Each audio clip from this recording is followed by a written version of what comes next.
আমাদের বাংলাদেশে আজকে যোগ্য আলেমের চাইতে ভাইরাল ব্যক্তির দাম বেশি বেড়ে গিয়েছে। এটা বড্ড খারাপ জিনিস। আমাদেরকে আপনারা খুব বেশি দাম দেন, এটা ঠিক না। আপনাদের উচিত যোগ্য আলেম, যোগ্য ব্যক্তিকে সবচেয়ে বেশি রেসপেক্ট দেওয়া। সমস্যা কোথায় হয়ে গেছে জানেন? সমস্যা কোথায়? আমাদের বাংলাদেশের মানুষ এখন আলেমকে জাস্টিফাই করে, জাজ করে তার ইউটিউব এবং ফেসবুকের ভিউয়ের মাধ্যমে। তারা ভাবে যার ইউটিউবে যত সাবস্ক্রাইবার, যার ফেসবুকে যত ফ্যান ফলোয়ার্স, সে হচ্ছে বাংলাদেশের সবচেয়ে বড় গ্রহণযোগ্য ব্যক্তি। সেই সূত্রে আমি একটা কথা বলতে চাই, ফ্যান ফলোয়ার্স বেশি হওয়াই যদি একজন ব্যক্তির কাবিলিয়ত, ইস্তেআদাদ তথা যোগ্যতার প্রমাণ হতো, আমার চোখে হিরো আলমের মতো সফল বাংলাদেশের দ্বিতীয় কেউ হতে পারে না। এই ট্রেডিশনটাকে চেঞ্জ করেন। আমি বড্ড অবাক হয়ে যাই। আমি যদিও অনেক বড় বড় মাহফিল আল্লাহ আমাকে করার সুযোগ দিয়েছেন, আমি অবাক হয়ে যাই মাদ্রাসার বড় বড় আলেম, শেখুল হাদিস বিভিন্ন মাদ্রাসায় দাওরাই হাদিসের ক্লাস নেয়, তিরমিজি শরীফ পড়ায়, আবু দাউদ পড়ায়। আমার স্টেজে চেয়ার নাই, নিচে বসে বসে ওয়াজ শুনি। মারাত্মক বেয়াদবি এটা। তাদের ছাত্র হওয়ার যোগ্য আমি। এগুলো খেয়াল রাখবেন। বড় আলেম আসলে চেয়ার দিবেন, সম্মানের জায়গায় রাখবেন, মাথায় রাখবেন যদি আপনারা আলেমদেরকে যথাযথ সম্মান দেন তবেই আগামীর বাংলাদেশ ইসলামের বাংলাদেশ হবে। এই জন্য প্রিয় ভাইয়েরা, যারা আজকের মাহফিলে অ্যাটেন্ড করেছেন, আমি বুঝতেছি আজকের শেষ দিন, আপনাদের সকলের চাহিদা, ভালোবাসা, ভরসা আমার দিকে, আমি জানি, এটা আমি বুঝি। তবে আপনারা আমার দিকে ভাইরাল ব্যক্তি, হুজুর খুবই ফেমাস, আসিফ হুজুরকে সব জায়গায় পাওয়া যায়, হুজুরকে দেখে আসবো না, এই চিন্তা করা যাবে না। আখলিস দীনাকা ইয়াকফিকা আল আমালুল কলিল, নিয়তকে ঠিক করেন। আজকে আমরা কেউ আসিফ হুজুরের চেহারা দেখার জন্য আসি নাই। আজকে আমরা এসেছি হেদায়েতের বাণী শুনে নিজের জীবনকে পরিবর্তন করতে। রাজি আছেন তো সবাই ইনশাআল্লাহ? আল্লাহ আমাদের সবাইকে সেই তৌফিক দান করুক। পড়েন সবাই জবান খুলে আমিন। আচ্ছা, একটা কথা জিজ্ঞেস করতে চাই, একটু আমার কনফিউশন চলছে, আপনারাই আমাকে উত্তর দিলে কনফিউশন দূর হয়ে যাবে। এটা কি খুলনার মধ্যে না যশোরের মধ্যে? যশোর। আচ্ছা, এখানে লেখা আছে তো খুলনা বিভাগের সর্ববৃহৎ তাফসিরুল কোরআন মাহফিল। খুলনাটা দেখে আমার মনে একটা ভালোবাসা জন্মায় সবসময়, কারণ আমার জন্ম কিন্তু খুলনাতে। এটা কি আপনারা জানেন? অনেকে জানেন, অনেকে জানেন না। আমি কিন্তু খুলনার ছেলে। I was born in Khulna. My father was born in Khulna. And my mother also was born in Khulna. আমার 14 গোষ্ঠী খুলনার। এবং আমরা আমাদের যে নানা বাড়ি, দাদা বাড়ি, সবার বাসা খুলনায়। আমার ফুফুর বিয়ে হয়েছেও খুলনায়, আমার ফুফার বাড়িও খুলনায়, নানির বাড়িও খুলনায়, দাদির বাড়িও খুলনায়। তো আমি যখন যশোরে এবং খুলনায় মাহফিল করতে আসি, আমি তো এটা প্রাউডলি বলি যে আমি শুধুমাত্র খুলনার সন্তান নই, আমি যশোরেরও সন্তান। কারণ খুলনা বিভাগের মধ্যেই যশোরটা পড়ে। তো আজকের মাহফিলে আসতে পেরে নিজেকে বড্ড লাকি মনে করছি, খুশনসিব মনে করছি।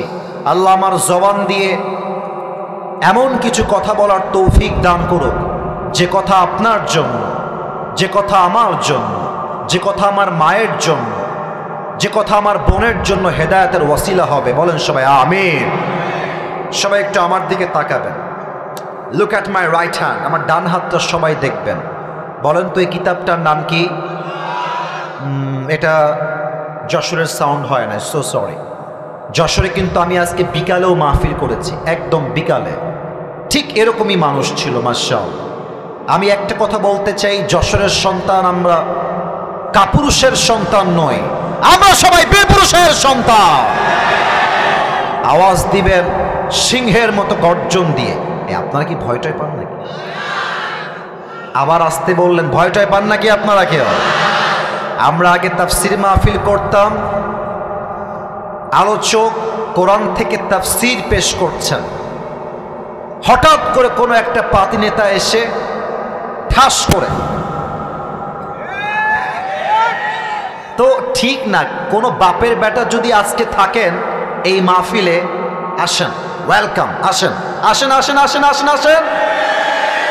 আপনার পিঠের চামড়া একটাও থাকবে না যশোরের ভাড়া আমার, কোনো ভয় নাই। আমার হাতের দিকে তাকিয়ে বলেন কিতাবটার নাম আল কোরআন। ভূমিকায় কিছু গভীর কথা বলার চেষ্টা করছি, মেহেরবানি করে মনোযোগটা ডানে বামে নয়, সোজা কনসেন্ট্রেট অন দিস লেকচার, পরিপূর্ণ মনোযোগ দিয়ে শুনবেন। কিছু প্রশ্ন করছি, উত্তর দিবেন। বলেন তো সবাই, দুনিয়াতে আসার পূর্বে আমাদের সকলের রূহ বা আমরা সবাই জাহান্নামে ছিলাম না জান্নাতে ছিলাম? ডানে তোমরা কথা বলছো না, আমি কিন্তু সব খেয়াল করি। আমি কিন্তু নতুন না মাহফিলে, ঠিক আছে? তোমরা নতুন নতুন, আমি বুঝতেছি, কথা বলতে হবে। আবার বলবো, সবাইকে প্রশ্ন উত্তর দিবেন বাঘের মতো, সিংহের মতো গর্জন দিয়ে। মুসলমানদের আসল বাসা জাহান্নামে ছিল না জান্নাতে ছিল? জান্নাতে, in the paradise. It was in the paradise, এটা জান্নাতে ছিল। সেকেন্ড প্রশ্ন সবার জন্য,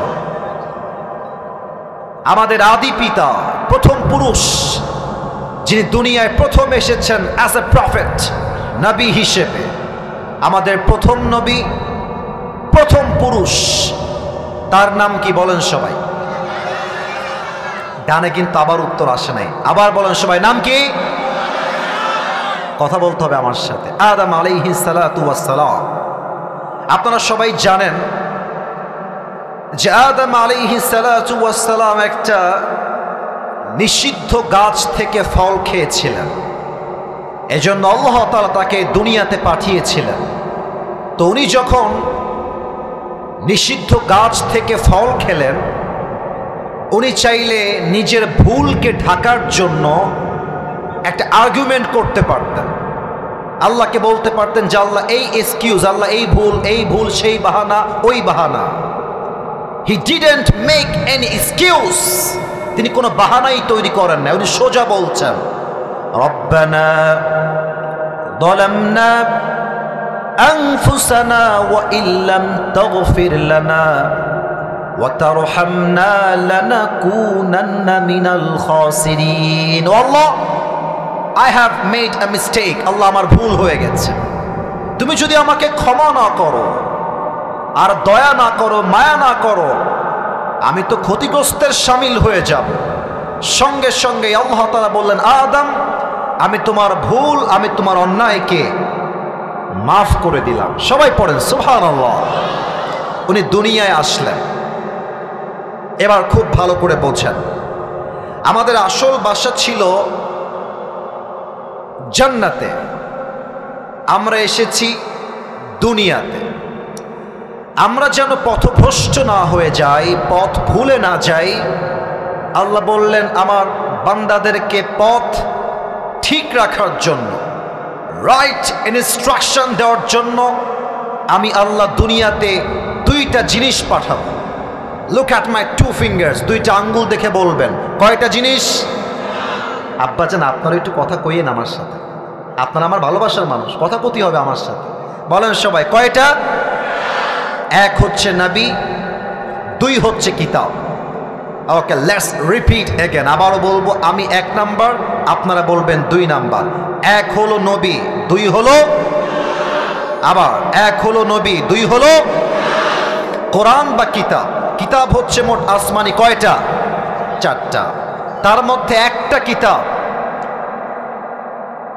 যে নাজিল হওয়ার পর থেকে from beginning to the last nothing has changed in this কিতাব, একটা অক্ষর আজ অব্দি পরিবর্তন হয় নাই। কিতাবটার নাম আল কোরআন। আল্লাহ তাআলা এই কোরআনে কি বলছে খুব ভালো করে বোঝেন। 4 নাম্বার পারা, 2 নাম্বার, এই যে সোনামণি, আওয়াজ করা যাবে না এখানে। ভলেন্টিয়ার্স কে আছে? ভলেন্টিয়ার্স কারা এখানে? আওয়াজ করা যাবে না, একদম না। এখানে অনেকগুলো মিডিয়ার ভাইরা দূর থেকে আসছে, আমি দেখতে পাচ্ছি। এটা পরে যশোরের বদনাম হয়ে যাবে। মিজানুর রহমান আজহারি হুজুর যশোরে মাহফিল করে গেছেন পুলের হাটে। আমি যখন ওয়াল্লাহি, আল্লাহর কসম করে বলছি, এই মাহফিলের ফুটেজ যখন আমার চোখের সামনে এসেছে, আমি বলতে বাধ্য হয়েছি যশোরের মাটি হলো ইসলামের ঘাটে। আজহারী সাহেব জীবন হয়তো অনেক বড় মাহফিল করবেন, এটা হয়তো বা হতে পারে, বাট উনি যশোরের মাহফিল কখনো ভুলবেন না ইনশাআল্লাহ। আপনারা সেই মানুষ, মেহেরবানি করে একদম টু শব্দ করবেন না আমার কথা ছাড়া। আল্লাহ তাআলা বলছেন, দলিলটা আবারও বলছি, 4 নম্বর পৃষ্ঠা, 4 নম্বর পারা 2 নম্বর পৃষ্ঠা। আল্লাহ তাআলা বলছেন, ওয়াতাসিমু বিহাবলিল্লাহি জামিআন ওয়া লা তাফাররাকু। You who believed, hold this Quran, hold this rope. দেখেন তো আল্লাহ কি বলছেন, এটা হচ্ছে একটা কিতাব। আল্লাহ বলছেন এটা হচ্ছে একটা রশি। আমি বলেছি না কে বলেছে? এখন প্রশ্ন হতে পারে যে আল্লাহ কোরআনকে রশি বললেন কিসের জন্য? প্রশ্ন হতে পারে কি পারে না? পারে। রশি কেন বললেন বোঝার জন্য আমার এক্সাম্পলটা ফলো করেন। উদাহরণ দিচ্ছি একটা, আপনাদের খুলনা বা যশোরে কোনো কুয়ার ভেতরে আমি 80 ফুট যদি উল্টে পড়ে যাই, আপনারা আমাকে তোলার জন্য খাম্বা বাঁশ নিয়ে আসবেন না রশি নিয়ে আসবেন? এই যে আমার ভাইরা তোমরা খুবই অ্যাক্টিভ মাশাআল্লাহ, বাট এরা অ্যাক্টিভ না, আমি জানি না কেন। তোমরা কি তওবা করে এসেছো যে কথা বলবো না আজকে? টক উইথ মি প্লিজ, আমার সঙ্গে কথা বলতে হবে। বলেন সবাই, কুয়ায় যদি কেউ পড়ে যায় ওঠার জন্য বাঁশ নিবেন না রশি নিবেন? রশি নিবেন। রশি শুধুমাত্র নিলেই হবে না, রশির মধ্যে 2টা শর্ত লাগবে। আব্বাজান আমারে শুনতে হবে, 2খান শর্ত লাগবে। কয়খান? 2টা শর্ত লাগবে। 1, রশি হতে হবে মজবুত। রশি যদি ঢিলা হয়ে যায়, পচা হয়ে যায়, যারে আপনি টান দিবেন রশি ছিঁড়ে যাবে, সে উল্টে পড়ে দাঁত মাত সব ভেঙে যাবে, ঠিক কিনা বলেন? রশি মজবুত হতে হবে। এবার দেখেন 2 নম্বর শর্ত, রশি ধরে যিনি টান দিবেন তার হাত শক্তিশালী হওয়া লাগবে। কারণ হাত যদি শিথিল হয়ে যায়, আপনি যখন রশি ধরে টান দেবেন না, আপনার হাত থেকে রশি ছুটে যাবে, ওই মানুষটা উল্টে পড়ে দাঁত আবার সব ভেঙে যাবে, ঠিক কিনা বলেন? যিনি ধরবেন হাত হওয়া লাগবে মজবুত, আর যে রশি আপনি ফেলবেন রশিও হওয়া লাগবে মজবুত। এবার আসুন এক্সাম্পল দিই। আমাদের আসল বাসা ছিল জান্নাতে। বলেন সবাই কোথায়? আমি উত্তর না পেলে সামনে আগাবো না। আমাদের আসল বাসা কোথায় ছিল? জান্নাত থেকে আমরা দুনিয়া নামক একটা কুয়ায় পড়ে গেছি। আল্লাহ বলছে, ও বান্দা, তোমার উঠানোর জন্যই আমি আল্লাহটা রশি ফেললাম। ওয়াতাসিমু, শক্ত করে ধরো। সে রশিটা হচ্ছে আল কোরআন। এবার আমার উত্তর দেন, আল্লাহর এই জমিনে এই কোরআনটার মতো শক্তিশালী রশি সেকেন্ড আর কোনো কিছু কি হতে পারে? এবার আসুন সেকেন্ড প্রশ্ন। রশি তো মজবুত হয়ে গেল, এবং এই রশির মূল গোড়ায় যার হাত, সেটা হচ্ছে আল্লাহ তাআলার কুদরতি হাত। আল্লাহ নিজেই রশির গোড়ায় হাত দিয়ে ধরে আছেন। এবার আমাকে বলেন, আল্লাহর কুদরতি হাতের মতো শক্তিশালী হাত কোন নেতার হতে পারে? কোন মন্ত্রীর হতে পারে? কোন প্রধানমন্ত্রীর হতে পারে? আল্লাহ বলছে, বান্দা তোমরা কুয়ায় পড়ে গেছো, আমি আল্লাহ রশি ফেলেছি, ধরো, শক্ত করে ধরো। এই রশিকে ধরতে গিয়ে কে আহলে হাদিস, কে জামাত ইসলাম, কে চরমনায়, কে কওমি, কে আলিয়া, কে বিএনপি, কে জাতীয় পার্টি, কে চরমনায়, কে সরসিনা, দেখার টাইম নাই। আমার প্রথম পরিচয়, আমি মুসলমান ঘরের সন্তান। দল মত নির্বিশেষে কোরআনটাকে শক্ত করে ধরো। যদি তুমি ধরতে পারো তবে তোমার কি হবে? তুমি যে তোমার জান্নাতের বাসার থেকে হারিয়ে দুনিয়া নামক কুয়ায় পড়ে গিয়েছিলে, আমি আল্লাহ এমন একটা টান দিব, সবাই মিলে ধরো, আমি আল্লাহ তোমাদের সবাইকে আবার সেই হারানো বাসা জান্নাতে ফিরায় দিব। সুবহানাল্লাহ। আজকে এই কোরআন থেকে তাফসীর হবে। তবে আমার যেটা পার্সোনাল পয়েন্ট অফ ভিউ, যেটা আমি দেখতে পাচ্ছি আজকের এই মাহফিলে, আজকের মাহফিলে সর্বস্তরের লোক এসেছে, তবে আমার বিশ্বাস যত মানুষ আজকে অ্যাজ এ অডিয়েন্স এসেছে, আমার ভুল না হলে আমি বলতে চাই 80% বেশি কলিজার টুকরা যুবক ভাই আজকের মাহফিলে এসেছে। আল্লাহ এদের সবাইকে কবুল করুক, পড়েন সবাই আমিন। আপনাদের বউ আছে কার কার একটু হাত তুলেন তো। বউ আছে? আচ্ছা, বউ আছে আপনাদের, মাশাআল্লাহ। মুরব্বীরাও হাত তুলেছে, মাশাআল্লাহ। হাত নামান ভাই, হাত নামান। আর আপনাকে বউ নাই কার কার, তারা একটু হাত তুলেন দি ভাই। ইন্না লিল্লাহি ওয়া ইন্না ইলাইহি রাজিউন। আপনার কারো বউ নাই ভাই? সত্যি না মিথ্যা? আমি বিশ্বাস করি না। আল্লাহ যাদের বউ নাই সবাইকে দিনদার নেককার বউ দিয়ে দিক, পড়েন সবাই আমিন। আমি একটা কথা মাঝে মাঝে মজা করে বলি, যদিও আজকের মাহফিলে অনেক আলেম ওলামা, মাদ্রাসার ছাত্র, মাশায়েখ এবং অনেক মুরব্বী আব্বা জানরা এসেছেন, তবুও আমি বলছি লজ্জাকে গুল্লি মেরে, যুবকদের চরিত্র ঠিক হবে কম্বল দিয়ে না, ল্যাব দিয়ে না, একমাত্র বউ দিয়ে যুবকদের চরিত্র ঠিক হবে। আব্বা যে বোঝে না কিসে শুনিয়ে, তা আমি নিজেও বুঝি না। আব্বা বুঝতেই চায় না। আব্বা খালি কয় তোরে নিজের পায়ে দাঁড়াতে হবে আগে। আব্বা যান নিজের পায়ে দাঁড়াবে একদিন, বাট যে অন্যায় আপনার যুবকটা করছে, এই অন্যায়ের দায়ভার বড় মারাত্মক হবে। আর আগামীতে আসছে বিশ্ব নির্লজ্জ ভালোবাসা দিবস। আমার স্পষ্ট পয়গাম, যশোরের মাহফিলে ভালোবাসার দিবসের নামে যে বেহায়াপনা বাংলাদেশে চলছে, এই দিনে কোনো মেয়ে আপনার বাড়ির থেকে বাহিরে বের হতে পারবে না। স্পষ্ট ভাষায় আমার কথা, ভালোবাসার দিবস কোনো মুসলমানদের দিবস নয়, এটা খ্রিস্টানদের দিবস, এটা কাফেরদের দিবস। আমাদের ভালোবাসার জন্য কোনো দিন লাগে না, আমাদের প্রত্যেক দিনই হচ্ছে ভালোবাসার দিন। আমরা প্রত্যেকটা মুহূর্তেও ভালোবাসা দিয়ে এনজয় করতে চাই, ঠিক কিনা বলে? তবে হারাম ভালোবাসা নয়, হালাল ভালোবাসা, ঠিক কিনা? আসুন আমরা 3টা তাকবীর দেই আল্লাহর নামে। 3টা তাকবীর শেষ হয়ে গেলে আমি আমার মূল আলোচনার বিষয়বস্তুতে ফিরে যাব। প্রথম তাকবীর দিবেন আমার প্রিয় আব্বাজান যারা এসেছেন এবং বিবাহিত যারা এসেছেন তারা। তবে বিবাহিত ভাইদেরকে বলবো তাকবীর দেওয়ার আগে গলাটা একটু খাকায় ঠিক করে নিতে হবে ভাই। সবাই একখান কাশি দেন দে দেখি। বিবাহিত ভাইয়ারা তাকবীর দিবেন, সিঙ্গেলরা চুপ থাকবেন। বিবাহিত ভাইয়ারা, দেখা যাক আজকে কারা জিতে, কাদের গায়ের জোর কত বেশি। I would like to test everyone. সবাইকে আমি পরীক্ষা করে দেখতে চাই। প্রথম তাকবীর দিবেন বিবাহিত ভাইয়ারা, সিঙ্গেলরা চুপ থাকবা। বিবাহিত ভাইয়ারা আমার সঙ্গে তাকবীর দিবেন। নারে তাকবীর। বিবাহিত ভাইয়ারা তাকবীর দিয়েছে, মাশাআল্লাহ। হ্যাঁ, বসো বসো বসো। বিবাহিত ভাইয়ারা এবার তাকবীর দিলেন, খুব ভালো হয়েছে, অনেক ভালো হয়েছে, মাশাআল্লাহ। এবার সিঙ্গেলদের পালা। সিঙ্গেলরা একটু জবান খুলে কাশি দাও। আল্লাহ জানে কারা জিতে আজকের এই মাহফিলে। দেখা যাক। মুরব্বী এবং বিবাহিত ভাইয়েরা চুপচাপ থাকবেন। এই মুহূর্তে আমার কলিজার টুকরা সিঙ্গেল ভাইয়েরা তাকবীর দিবেন। সিঙ্গেল ভাইয়েরা তাকবীর দাও। নারে তাকবীর।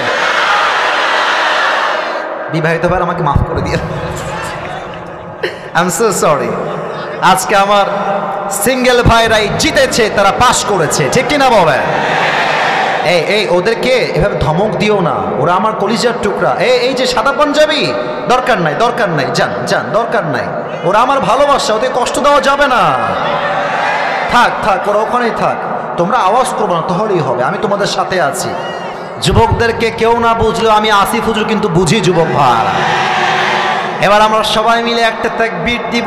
একটা তাকবীরের ঠেলায় আমি আসিফ হুজুর স্টেজ ভেঙে উল্টে পড়ে যাব।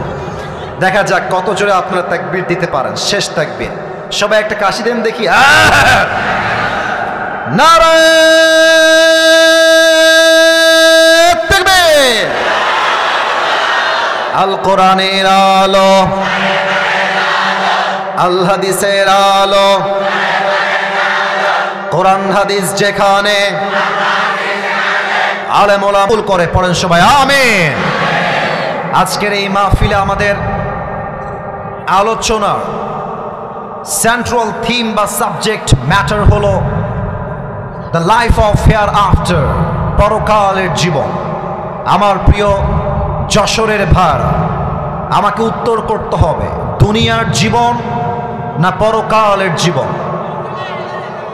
কি একটা অবস্থা, আওয়াজ কমে যায় কেন রে বাবা?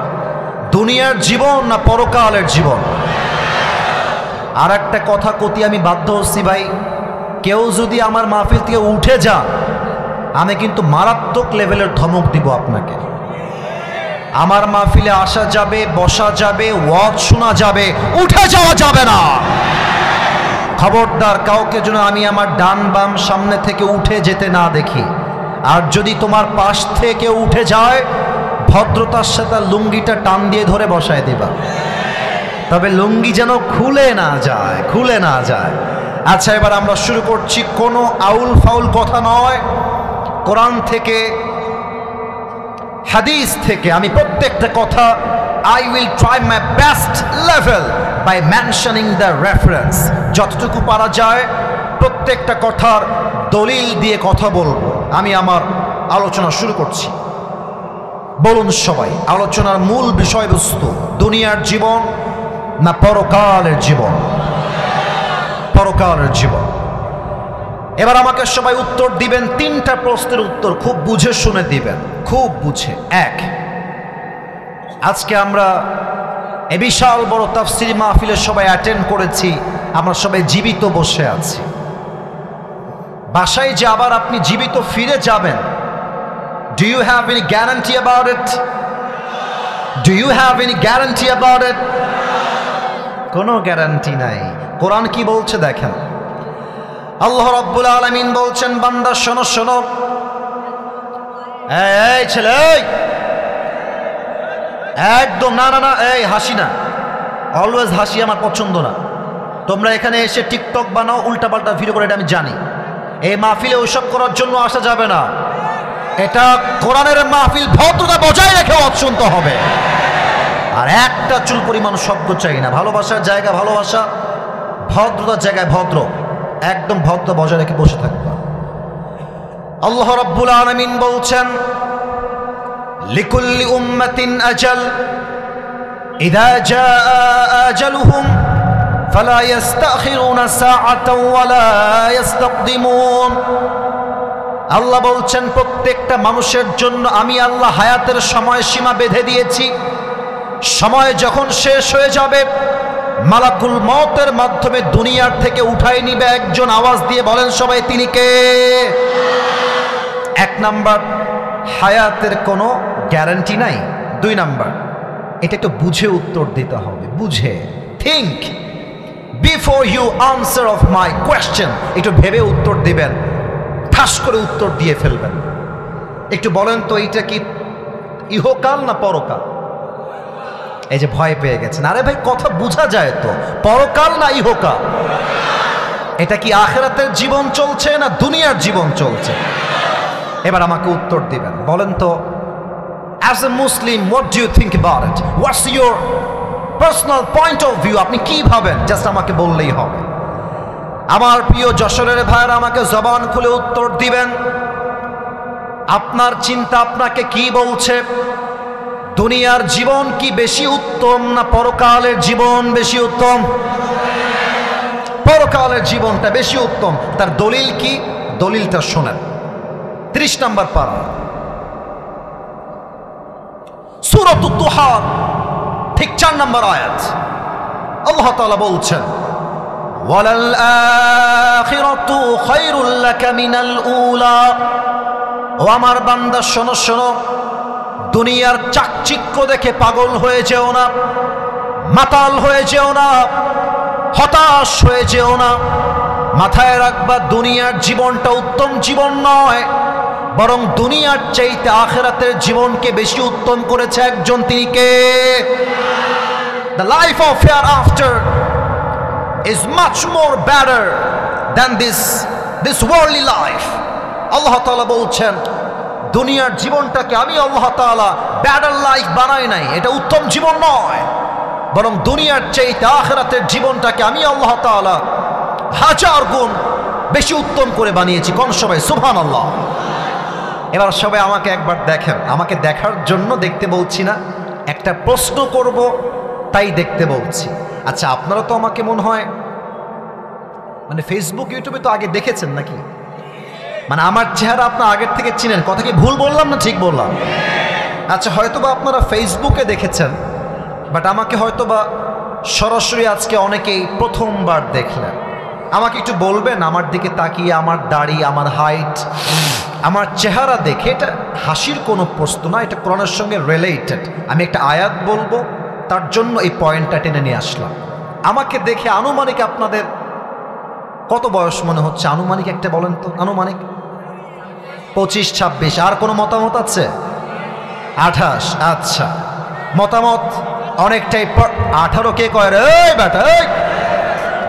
আচ্ছা, এখানে কোনো মুরব্বী আব্বাজান বামে অথবা সামনে এমন কেউ কি আছেন যার বয়স 50+? 50-এর বেশি।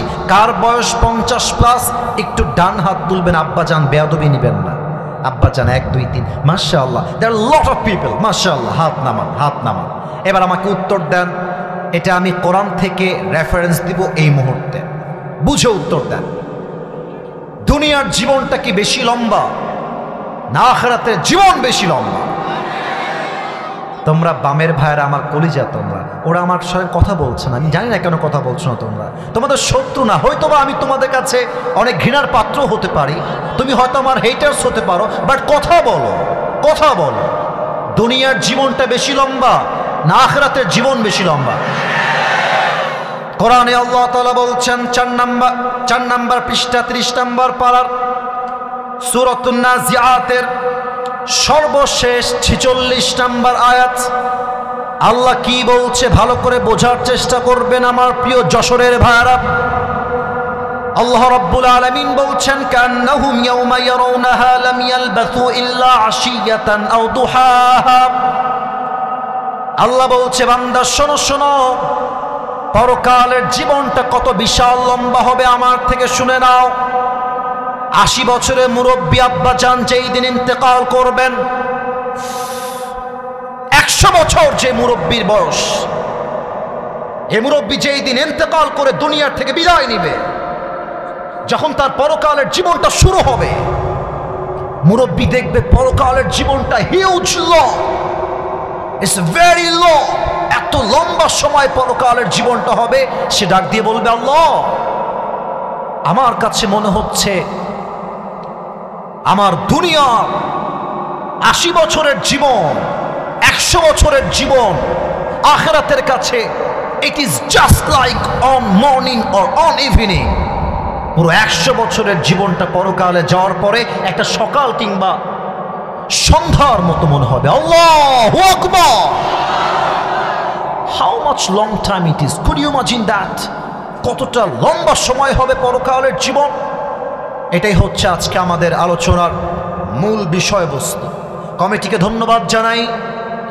যশোরে আমি প্রায় 4 বছর যাবৎ মাহফিল করেছি, বাট এতটা দায়িত্বশীল কমিটি আমি আমার লাইফে সেকেন্ড টাইম দেখার সুযোগ হবে কিনা জানি না, বাট আগে কখনো দেখি নাই। কারণ হলো, আজকে যশোরের মাহফিল এটাই প্রথম যেখানে আমাকে 9টা 20-এ উঠিয়ে দেওয়া হয়েছে। এটার জন্য আমি বড্ড খুশনসিব। কারণ হলো 9টা 20-এ শুরু হয়েছে, 11টার মধ্যেই শেষ হয়ে যাবে। আমরা বাসায় গিয়ে ঘুমাবো, তাহাজ্জুদটাও পড়বো, ফজরটাও জামাতে আদায় করবো, ঠিক কিনা বলেন? আমরা চাই এমন কমিটি প্রত্যেকটা জেলায় জেলায় হোক, যা কথায় এক কাজেও এক, ঠিক কিনা বলেন?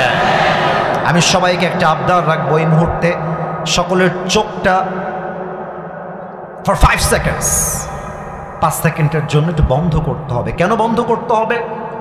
Let me explain first. আমি একটু ব্যাখ্যা দিচ্ছি কেন বন্ধ করবেন। দেখেন, আমি আসিফ হুজুরের ইলম আমল কোনো কিছুই ভালো না, আমি কোনো যোগ্যতাই রাখি না এই চেয়ারে বসা। আমার স্টেজে অনেক মান্যগণ্য ব্যক্তি এমন আছেন যারা আমার চাইতে 1000 কোটি গুণ বেশি কোয়ালিফাইড, মোর কোয়ালিফাইড দ্যান মি, এটা আমি বিশ্বাস করি। তবে যেহেতু আব্বা আম্মার দোয়া আমার সাথে আছে, আল্লাহ আমি অধমকেই সম্মানের চেয়ারে আজকে বসিয়েছেন। আমি খুব বেশি ইলম রাখি না, তবে যতটুকু বলবো from my capacity, from my level of capability, আমার যে সাধ্য আছে স্পষ্ট ভাষায় কথা বল। আমি আমার আজকে পুরো ওয়াজের 5টা ভূমিকা দিচ্ছি, শুনে না। 5টা ভূমিকা যে শুনবেন সে ওয়াজের 30% এমনিতেই বুঝে যাবেন। বলেন তো সবাই, পুরো ওয়াজের ভূমিকা কয়টা? ডানে আবার কথা বলেন নাই, বলেন সবাই কয়টা? 5টা। প্রথমে আমরা জানব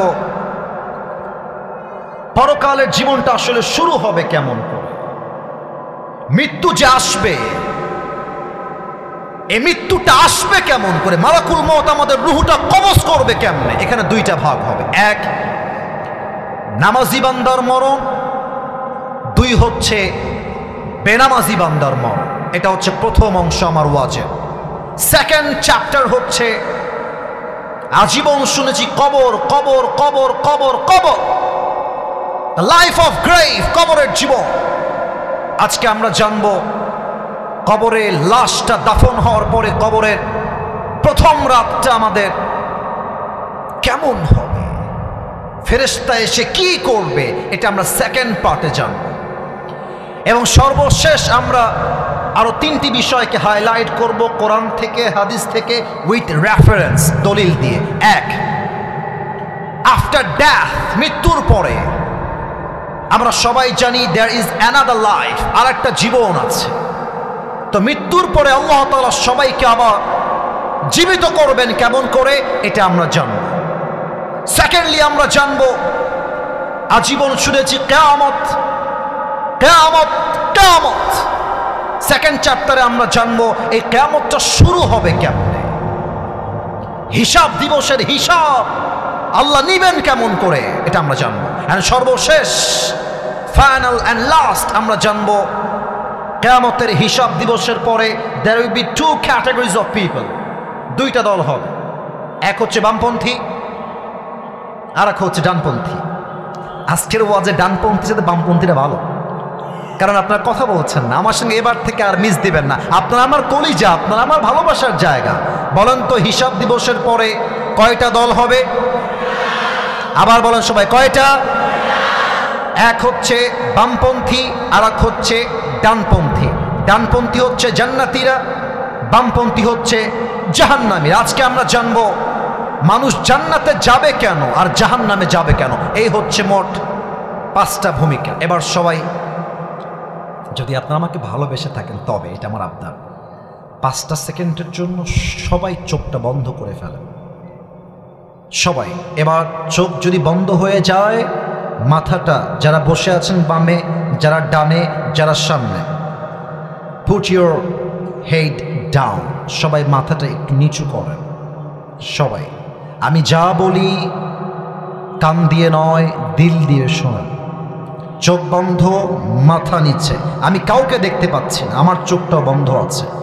সবাইকে আমি বলবো just for 5 seconds think about your death. আপনি আপনার মৃত্যু নিয়ে